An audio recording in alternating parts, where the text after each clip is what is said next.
folks. So before we went live, Bruce and Ace walking back and I were having a conversation about, our political backgrounds. Bruce had disclosed to me that he typically votes Democrat, and he considers himself what I would call a political free agent, which is sort of what I am. I'll tell you what my full voting history is. I mean, the first time I was old enough to vote, I voted for Al Gore. Why did I vote for him? I don't know. I have no idea why I voted for him. That was the guy I picked. He was Bill Clinton's running mate for 8 years, and I figured, he kind of probably knows what he's doing. And I didn't much care for Bush. And then in 2004, I went and I voted for Bush because, there's weapons of mass destruction, and 9/11 was still very fresh, and I was very much of that mind to want him to finish the job. And then in 2008 and in 2012, I voted for Obama twice. I would have voted for McCain in 08 had it not been that Obama was so damn freaking smooth. He was the smoothest politician I'd ever come across. I was completely wooed by his speech, by his intellectualism, by his oratory skills, by the way that he carried himself as the ultimate statesman. I was sold on all of it. And I know a lot of people have lots of opinions and thoughts and feelings about him. I know that it's a good situation when you're ready to vote for either candidate, right? Yeah. That's what it was. That's what I remember. It's kind of what I grew up with back in 2008. And even, gosh, I can remember being 12 years old when it was Bill Clinton versus George Bush, the elder George Bush, and Ross Perot. Some time ago. And it was a three-party race for the first time ever, really, since like 1916, I think. And I remember being 12 years old and wanting to vote for Ross Perot because he was the funny guy with the charts, and he would get on TV. And I don't know, there was what we were talking about in the 6th grade. And obviously I think he got like 22% of the vote. And obviously Bill Clinton was elected over the incumbent George Bush at that time.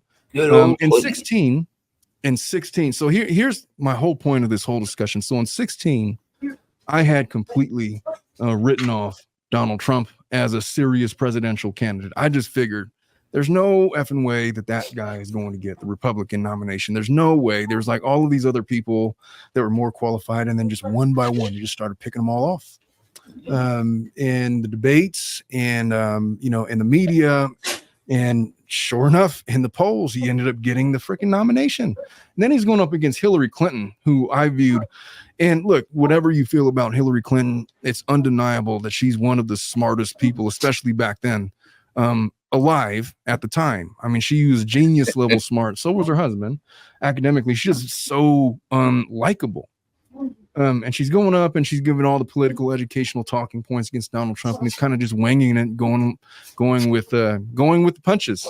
They try to bring up, the stuff about him grabbing women by the privates, about his philandering, about his paying off porn stars, about his bankruptcies, and about, all the stuff they were slinging at him. And then one of the most brilliant, I was disgusted by it at the time, but in retrospect, it was one of the most brilliant moves in American debate history, where he lined up all of Bill Clinton's accusers and sat them next to, like in the front row at the national debates back in 16, and said, yeah, you think this about me? Well, what about you and your husband? And, which I thought was childish, but it was effective. And, I did not vote for anybody in 2016. I was going to vote for Hillary, but then I just couldn't bring myself to do it. It's like, I can't, man. I can't. And full disclosure, I live in California. It didn't matter who I voted for. My state was blue. And I was not going to be the one to change it. But I did not vote for Hillary, but I would have voted for her, but I just didn't. In 20, we had, there was COVID, and there was all this other stuff going on. We had 4 years of a chaotic presidency with Trump. And I was ready for some stability, and I voted for Biden. But now here we are, and the landscape is drastically different. And I said on my last show, and look, I'm not even I've never been a Trump supporter, but I give him credit because I believe that he's probably the greatest politician of the 20th and 21st century. There's a lot of parallels that I can notice between him going all the way back to Teddy Roosevelt. 1900 to 1908, Teddy Roosevelt was the guy. He was the president, and he ran the country. He had a very frenetic pace about him. He was very famous for being the hardest working president there's ever been. He's always writing letters and doing whatever they did to communicate back in 1900.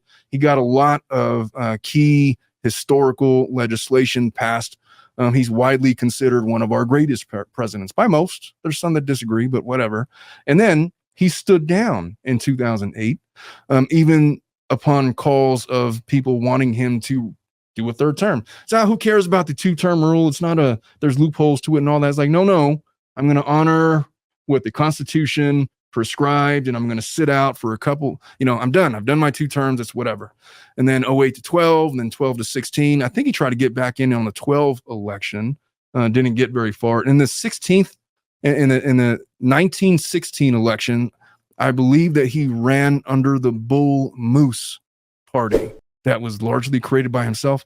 I'm not a historian. If I'm getting any of this wrong or if it's not correct, don't flambe me. But he started his own political party and ran as a third party candidate. And that was the last time up until 1992, we had a legitimate 3-party race.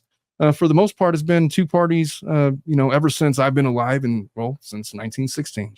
Now, here's what has impressed me about Trump. There's no reason why he needs to be running for office. Like there's nothing in this for him. Like, why would you want that job?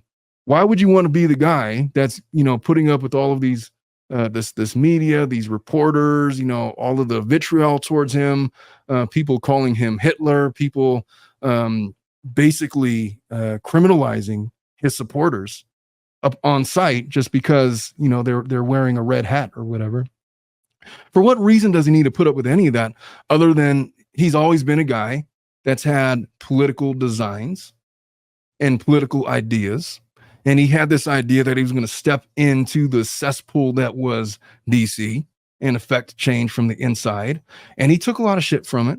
And he didn't get much support from, the Senate, from Congress. There was, he got a lot done, but all of his ideas, such as the case with any president, they didn't get to do everything that they wanted to do because there was pushback. He got kicked out. There was this whole January 6th incident, the riots and all of that. People were convicted and arrested and thrown in jail. There's some people that are still sitting in jail. Trump was looked at, very closely as being the ringleader. All of the people that were supporting him and his push for that there was election fraud and all of this have largely either been disbarred or gone to jail.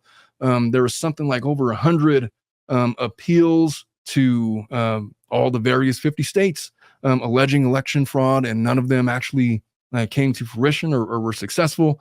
And people thought they were dancing on his grave, and the Republicans were like, we have to move on from Trump and we got to find a different guy. And here we are in 2024, and just yesterday, he has been anointed as the Republican candidate. After all of that,